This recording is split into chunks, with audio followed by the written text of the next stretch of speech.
Para jamaah sekalian, hadirin rahimakumullah, ya, ibadah kurban, ya, dalam bahasa kita kurban, ya, sebenarnya di dalam fikih itu tidak disebut dengan ibadah kurban, ya, tapi ibadah itu namanya udhiyah, ya, namanya udhiyah. Ya, udhiyah itu berasal dari kata dhaha yudhi, ya, udhiyatan yang artinya adalah mengorbankan, ya, mengorbankan gitu. Maksudnya mengorbankan itu mempersembahkan kurban, mempersembahkan sesuatu kepada Allah Subhanahu wa taala. Nah, dari kata itu juga diambil istilah hari raya Idul Adha. Adha itu dari kata yang sama, dari kata dhaha yudhi, ya. Kalau adha itu kalau dalam ilmu sharaf namanya wazannya af'al. Ya, kalau dhaha wazannya fa'ala. Ya. Tapi maknanya kurang lebih sama, mempersembahkan, mengorbankan. Makanya hari raya Idul Adha disebut juga dengan hari raya kurban gitu. Ya, jadi kurban itu meskipun bahasa Arab juga kurban, tapi dalam istilah fikih bukan disebut dengan kurban, tapi disebut dengan apa? Udhiyah. Ya, disebut dengan udhiyah.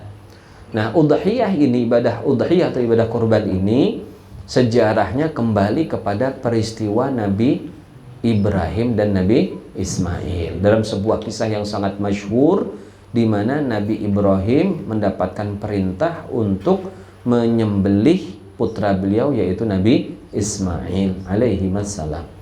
Ya. Kemudian di dalam syariat kita, syariat Nabi Muhammad SAW ini, ibadah kurban terus menjadi sebuah ibadah yang dikerjakan.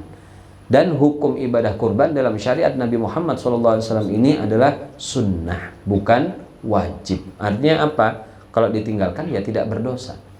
Tetapi tingkat kesunahan ibadah kurban ini tidak seperti sunnah biasa.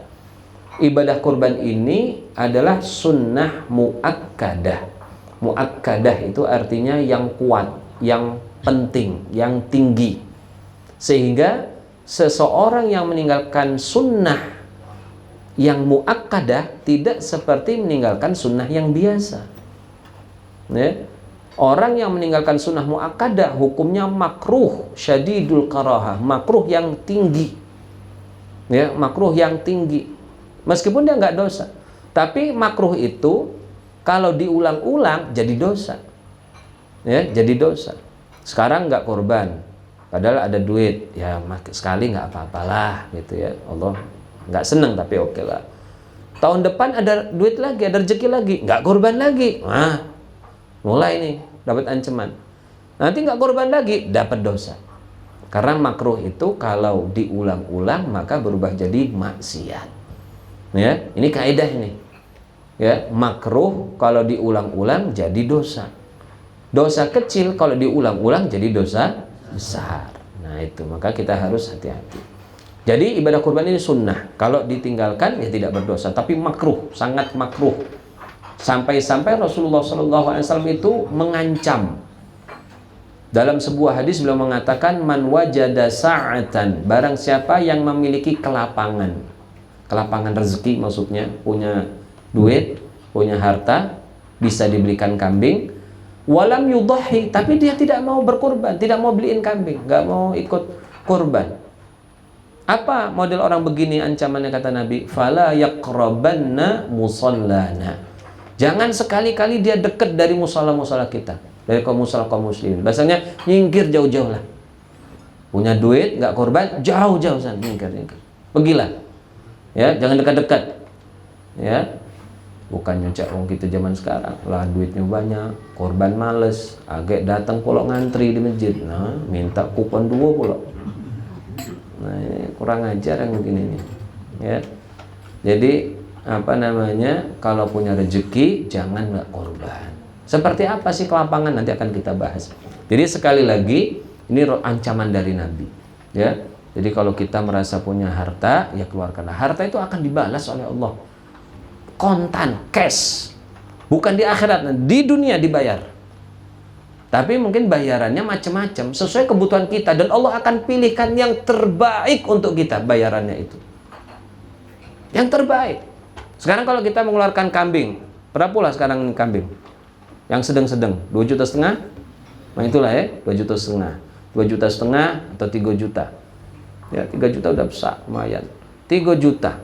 Oke, kita bayar untuk Allah Subhanahu wa taala. Allah senang kalau diterima, pasti dibalas cepat atau lambat, dan saya yakin cepat. Besarannya pun pasti lebih besar. Bagaimana balasnya?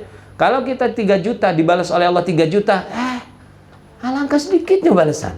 Kita anak ngejual Ustaz Wahyudi. Ustaz Wahyudi ngejual 3 juta, biasa ubah Ustaz ini. Tidak seperti pengharapan. Ya, harapan orang yang ngasih itu kan balasannya lebih banyak.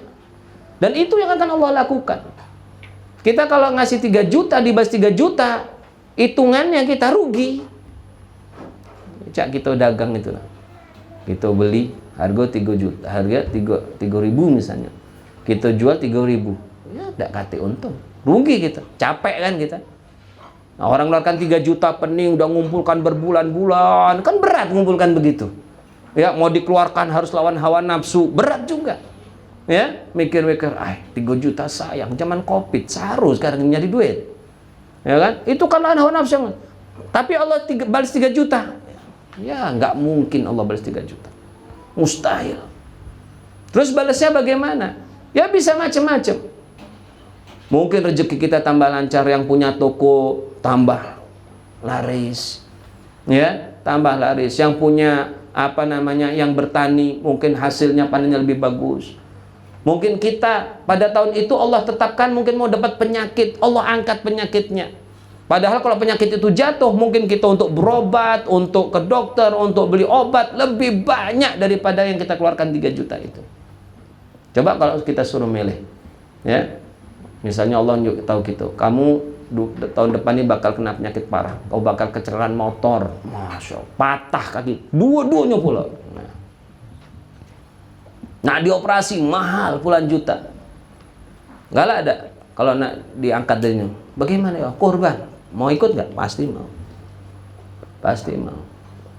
Nah, begitulah Allah Subhanahu wa taala mengatur alam jagat raya ini. Semua yang kita berikan kepada Allah pasti dibalas lebih baik.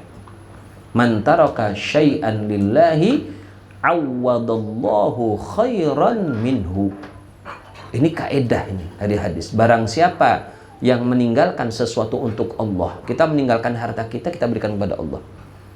Ya, awwadallahu khairan minhu, Allah pasti akan ganti lebih bagus. Itu kaedah. Tapi banyak di antara kita yang tidak terlalu yakin. Nah, oleh karena itulah Rasulullah wanti